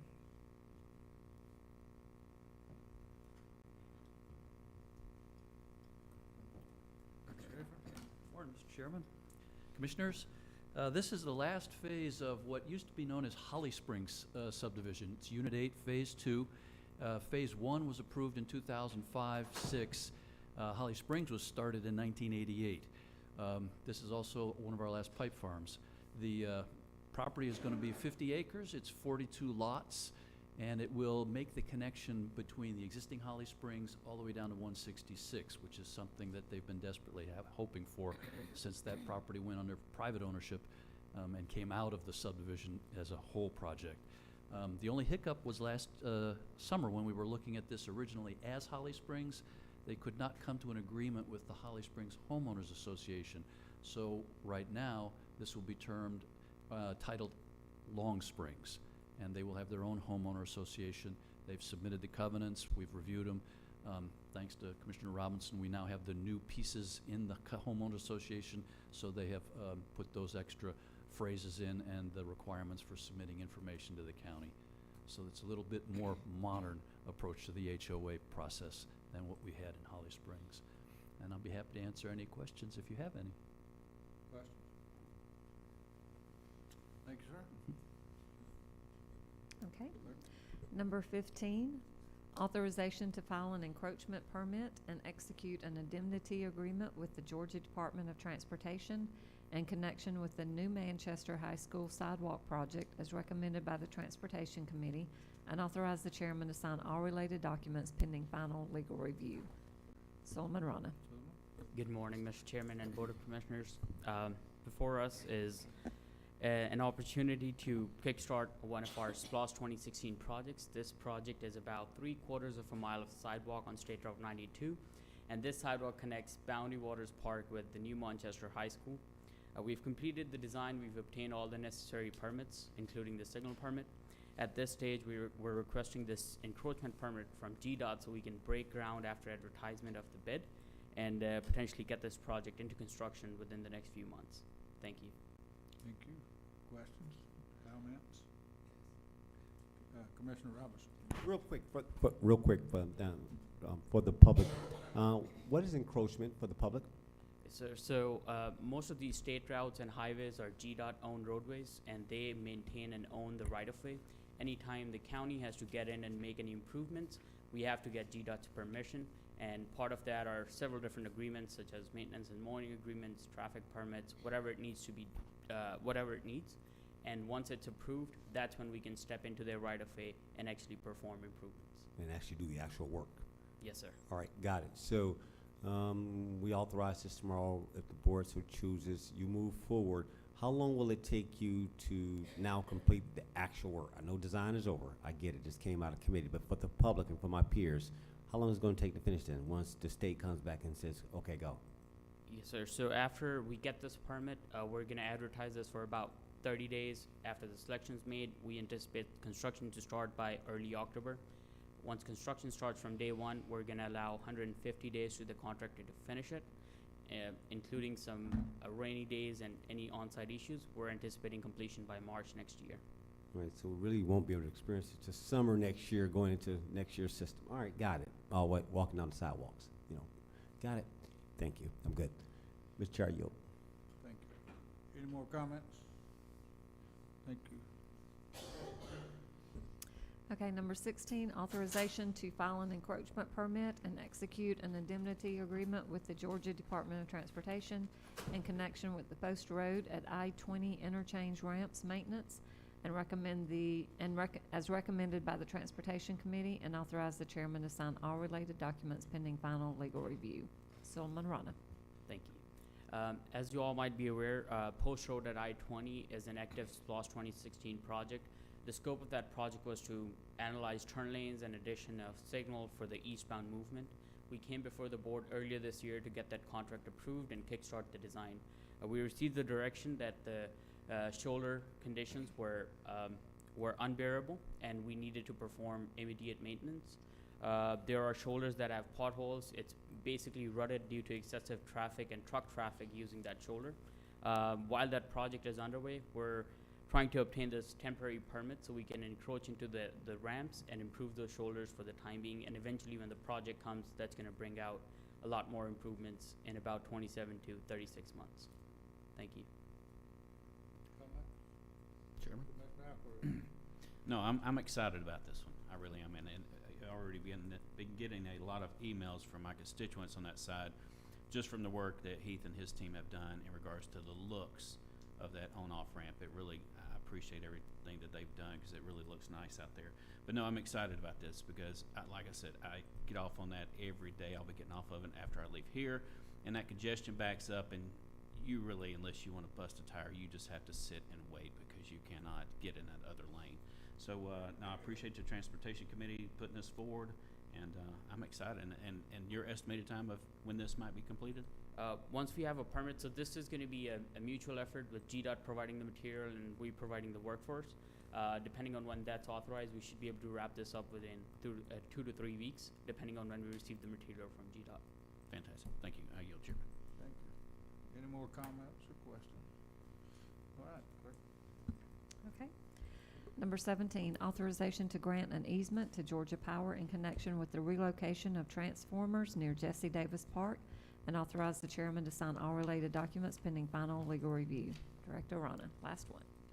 Last one. This is a request we received from City of Douglasville. They are working with Georgia Power to relocate one or a few of transformers around Jesse Davis Park. Part of that relocation, they're going to have to acquire some additional easements.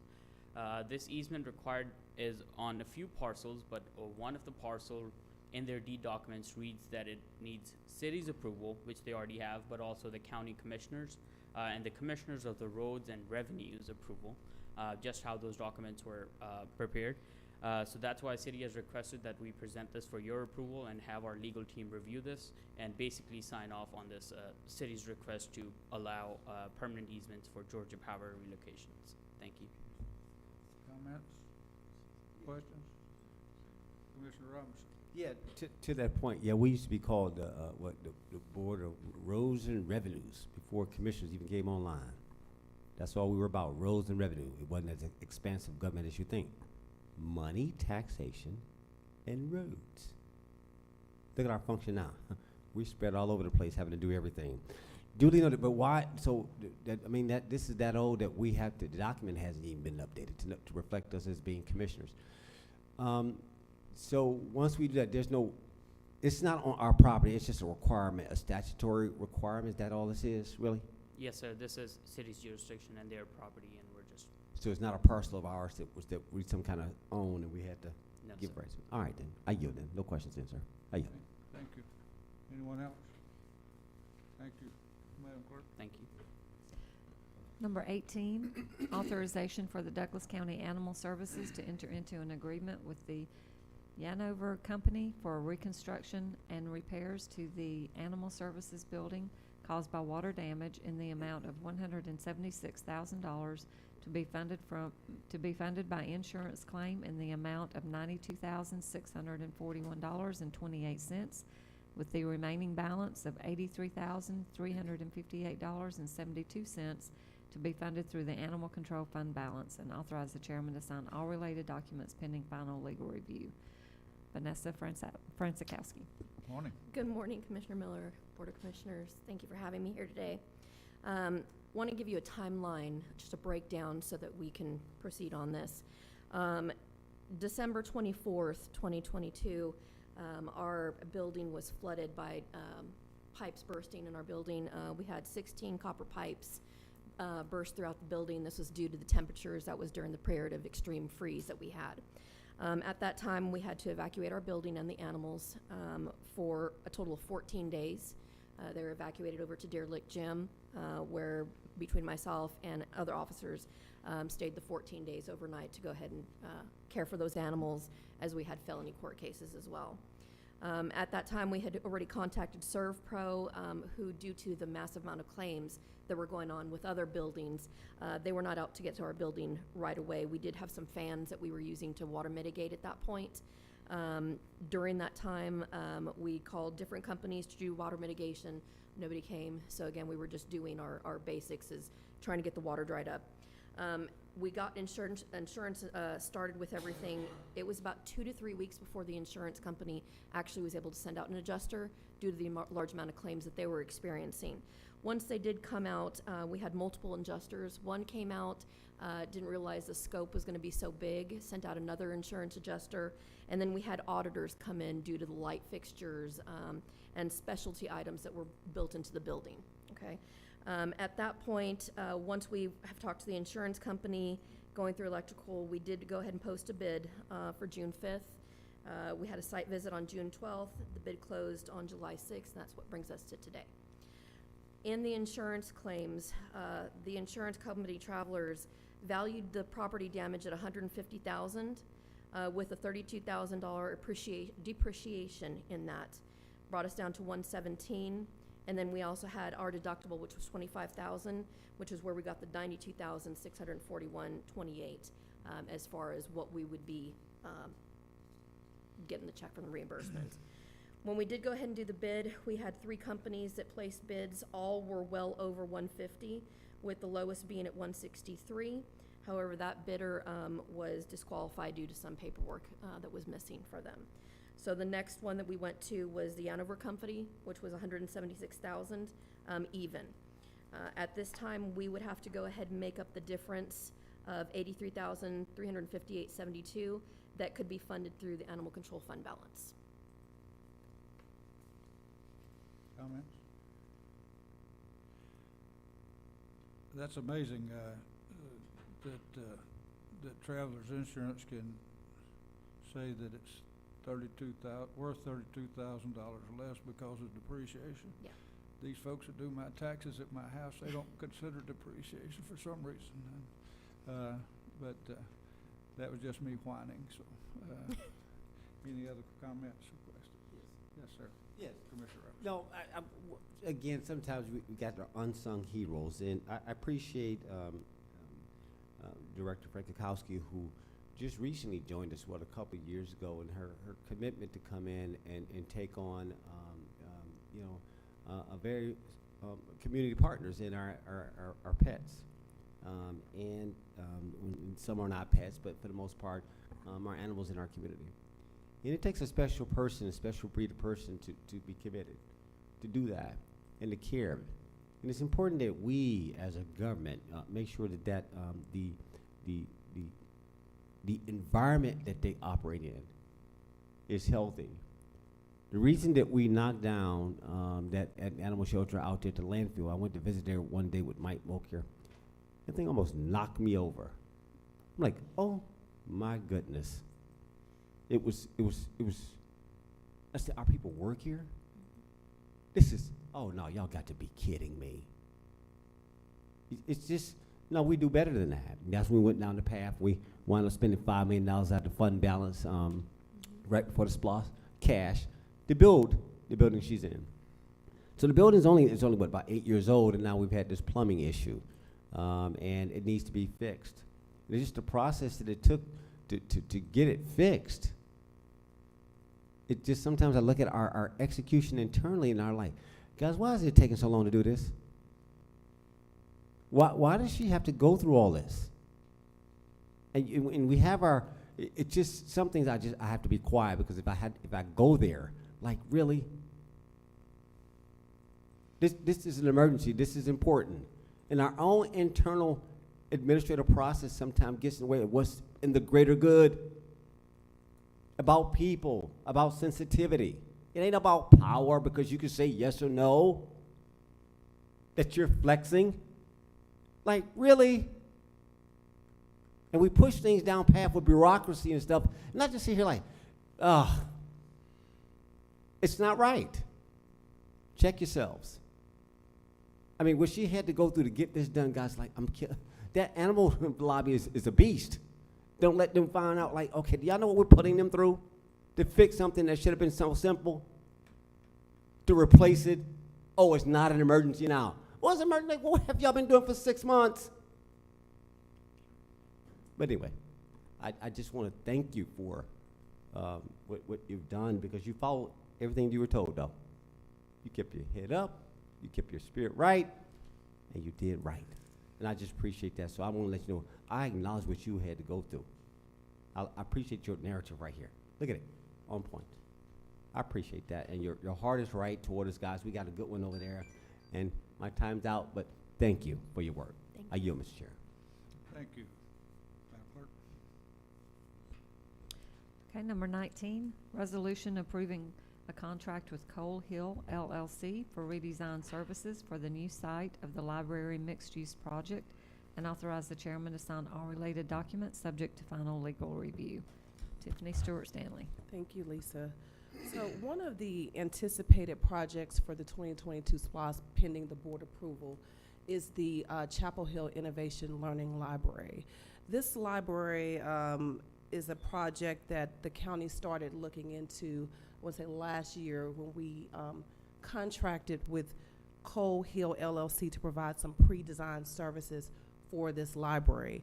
The pre-design services were provided, however, due to some circumstances beyond our control, we had to select another site for the library. There was one proposed location, but we had to actually move the proposed location to another site.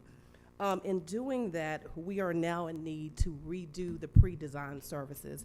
Those services are essential for the county because we need to, first of all, determine the overall feasibility of the project, define the scope of what that project is, and most importantly, do a budget estimation to determine what the cost of the library will be. This contract with Cole Hill would be for $82,500, and in that contract, we would receive a civil engineer site study, a structural narrative, a pre-design pro forma, and that's most important because we would get a financial assessment and projections for the project. And then, of course, we would also get a mechanical, electrical, and plumbing narrative. And so we're asking the board to approve this project for the pre-design services. We have the funding slated to come out of the 2022 SPLOST for the $82,500. And we just look forward to moving forward with this project in the new location. So I'll yield for any questions. I have a question. Comment? Yes, sir. Is there a copy of the last contract that was in? I do. There is a contract, and I can provide that information to you. I just wanted to look at to see the differences. Yes. I have seen it, and it's pretty similar, but I will make sure that you get that copy. You. I'm sorry. Anyone else? Yes, sir. Commissioner Robinson? Yeah. All right, so I just want to, this is for my county administrator, my CFO. All right, so we got $2.9 million. We're talking about SPLOST 22, because I keep hearing y'all spinning SPLOST 2022. I got it. So that means y'all pay going as we go. All right, so I got 2.9 million, 3.1 million in first, second, that's that April, May. That's 6 million plus whatever just happened for June. I'm not playing with this come this Thursday and Friday. So where's this money coming from? And are y'all really using fund balance, or are you really using SPLOST proceeds pay-go? We can't run from this conversation. You're taxing my citizens. They're paying into something that it's too much silence about it. So if you're gonna pay-go for a year or two, then Bond didn't say that. But just to sit here, I'm like, okay, how are y'all doing this? It's not enough transparency for me. There's not enough transparency on how y'all are doing all these, y'all just pulling down. Like, how are y'all doing this? No magical buckets. Don't do that. We're better than that. So I'll wait till Thursday and Friday, because I got to hear how y'all doing this, because I keep hearing we pulling down money. Well, are y'all going to begin to account for it at that 6.1 million plus 1 month is now less this amount of money? Where's my single view of everything one more time so the chair and the new board members can see how this thing is flowing? No sleight of hand. Not what we went through last year regarding financials. I need full transparency, a single view. All right, that's all I got to say. I'm good on this. I yield, Mr. Chair. Amen. Anybody else?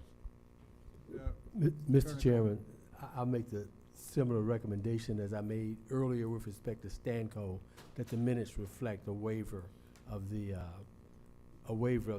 professional services solicitation process based on the prior experience of the vendor. Okay. Ladies and gentlemen, I'm new at this, and some of these things don't make a lot of sense to me. Why are we waiving our policies and our procedures? For Stanco and this, if we got a set of procedures to go by that make sure that we're transparent, as you said, why are we waiving them? I don't know. Are we trying to make accommodations for some specific person, or is this a normal way of doing business? No, I think that in each instance, the reasons would be different for why the proceeded without going through the solicitation process. In each instance, I think it's probably related to the vendor's previous experience on that particular, in that particular area. Okay, that makes sense. And I think with respect to Stanco, I understood he had significant experience in the areas on which they're going to ask him to help the sheriff's department, and for that reason, they didn't feel like it was necessary to do a solicitation. I think the same here, this vendor has experience on designing this particular library, so I think that's the reason that. Would these be normal bid items? They would be under the professional services policy. They would be either a quote or a bid, depending on the amounts. Okay. There's it's under a policy that was adopted by the Board of Commissioners in late '21. Okay. So professional services sometimes doesn't need to be bid out? It has, yes, there's the ability in the policy. It's not in the code, but in the policy that was adopted for the commission to waive compliance with those procurement requirements for whatever reason the commission deems appropriate. So it's not really a legal determination about whether or not you should waive or not waive, but whether or not it's a decision that's made by this body based on a recommendation. That recommendation could be based on any number of factors of why they think compliance would not be necessary in this instance. Okay, I think. Yes, sir. Commissioner. Look, I won't get into one more time. Madam Director Amos, we'll maybe if we need to revisit our policy. See, this is what happens sometimes. Okay, why are we inserting this? I'm with Mr. Chair. Why is this new? Do you know how many consultants we done did over the past 2 years under this policy? And we're very sensitive as a board why we picked the $50,000. But for the chief to say, y'all ain't even looking at your own policy. That was a straight gang. I like to bust out laughing. It's like, why? Sometimes it's busy work, billable hours. It just seems, why are we doing this right now? Because it's bringing light to something like, okay, as if it's something, oh my God. This is our precedent, this is our practice, it conforms. If there needs to be a policy change, take it up this fall and shape the language. But when we insert things as if there's a reason to do that, it causes I feel it. We're probably me and the chair landing for different reasons, like, why are we doing this? I mean, what is the concern? It should have already been addressed in the policy. So you wouldn't have to add this additional language to try to say that we're waiving it. It should be embedded. Sometimes I've listened to, makes me pause. But I do want to make that comment. Ms. Chair, I'm going to follow however you guys put it forth tomorrow, but I just had to weigh in. But if there's a policy, something that we need to clear up, we can do it this fall. We'll bring forth, we'll come out of retreat, and we'll have our full set of policies that we'll vet, add, new, whatever we're going to do. But sometimes just for me, I'm at peace with what I'm seeing by how y'all, our administration is bringing things forth.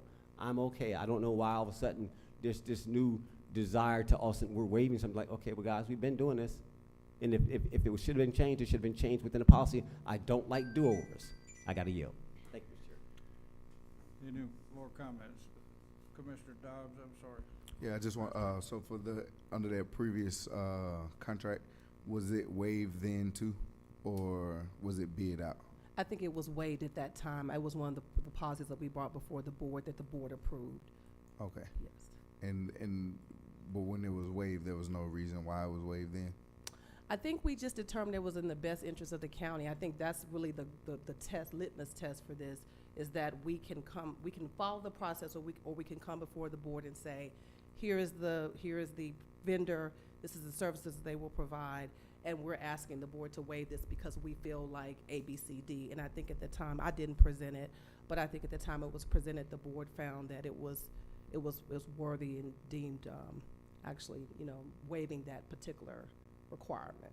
Okay. And so the reason today is because she's already done the design work, and it just would make more sense for her to go in and be able to look at this new site and then potentially edit that design work and move forward versus bringing in possibly someone new when we already kind of have a design sitting over here that we could potentially, you know, use going forward if everything works out. Okay, and so that that brings up reason why I asked about, I wanted to see the contract before. Yes. 'Cause I want to see if it's the same price. Because Okay. if the design has already been made, Mhm. then it just have to be some edits. Then are we paying the same price to do what has already been done? So I can tell you the old contract was $87,000. But even though the design is there, there's still some basic feasibility things that have to be done. So like I said before, you've got to have a civil engineer come in and look at the site. You've got to have a structural narrative done. Okay. You've got to have mechanical and engineer. So those costs would still be there. So she would be able to go in and edit, but that's why it's still roughly the same. You know, potentially someone else could come in and do it for more, or, you know, maybe less. But I think it's a safe bet that we've used her services and she's worked well with this, so we can just kind of move forward, and it may be the most expedited way to do this. Okay, I yield, Chair. Vice Chair. Thank you. Good questions from our new commissioners, because they haven't been through this process before, so they don't actually understand how things work. So you should ask the questions, right? You should make sure that you understand the process so that we don't have to, you know, go back through things again on the next agenda. You stated it well, right? You can't bring in civil structure engineers for free. You can't redo this for free, right? You have to look at the new site, the infrastructure that's there, that's not there. Is it feasible to move forward? Can we even build on that site? All of those things have to be vetted before we can even get an actual design. You have to go study that particular land and lot. Thank God that the land is owned by the county, right? So we don't have to get permission to go do that all over again. But this is one of the items that the citizens actually voted on. The library was actually on the SPOS. This was something that everybody went to the polls and decided was needed. And Douglas County is behind, I believe, 3 libraries.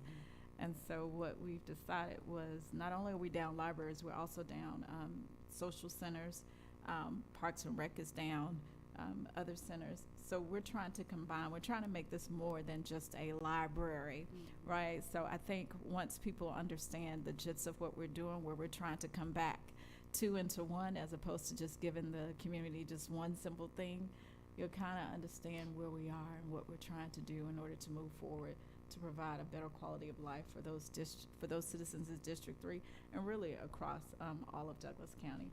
So I'm hopeful that this board will see to it to approve this contract so that we can move forward as to what citizens have already voted into under the SPOS. And with that, I yield. Thank you. Anyone else? Chairman? Commissioner Alcaraz. Yeah, just for our citizens, can we give them an idea about where this is going to be located at? Because we're talking about we're moving sites, but we haven't really told them where. That's correct. So I know it's off Dorset Shoals Road. I don't, James may have an exact address or some more information. I'll let him give you that.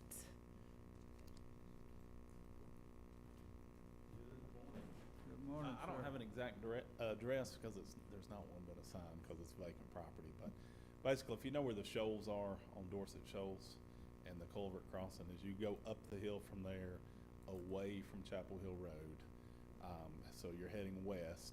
As you're going up the hill, you're probably going to go about a quarter of a mile or so on the left.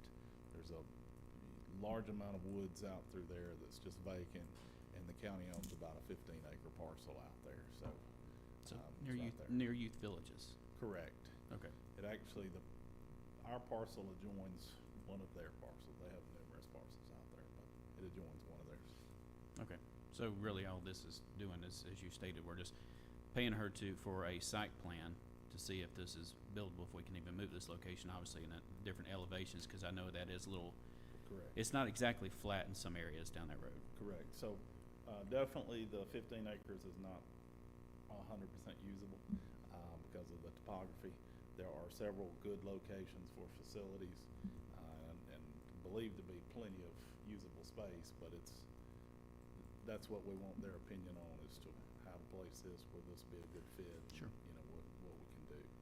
Okay. All right. I yield, Chairman. Anybody else? Thank you, sir.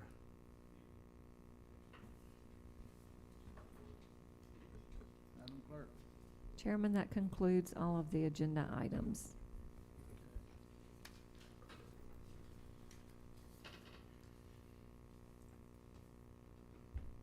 Attorney Coleman, do we need to go into executive session? Mr. Chairman, very brief executive session to discuss litigation matters. Okay. Chairman, I make a motion. I move that we go into executive session for legal matters. Second. We have a motion and a second. All in favor? All opposed? We are adjourned. Chairman, can Thank you, you. Chairman, can you adjourn the meeting and then go into executive session? Okay, we will now go into executive session. And adjourn the meeting. And adjourn.